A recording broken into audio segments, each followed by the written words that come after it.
Cake గిన్నెకి కొద్దిగా నెయ్యి అప్లై చేసుకోవాలి. మీరు కావాలంటే స్టీల్ ప్లేట్లో అయినా నెయ్యి అప్లై చేసుకుని తీసుకోవచ్చు. పక్కన పెట్టుకోవాలి. కలుపుకున్న పిండిని చపాతీ పీట మీద కానీ ప్లేట్ మీద కానీ వేసుకుని ఇలా మందంగా చేసుకోవాలి. మీరు కావాలంటే చపాతీ కర్రతోనైనా రోల్ చేసుకోవచ్చు.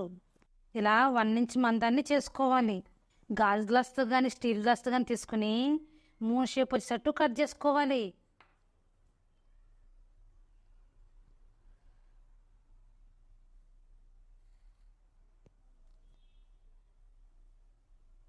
ఇలా మూన్ షేప్ వచ్చేటట్టు బిస్కెట్లన్నీ కట్ చేసుకోవాలి.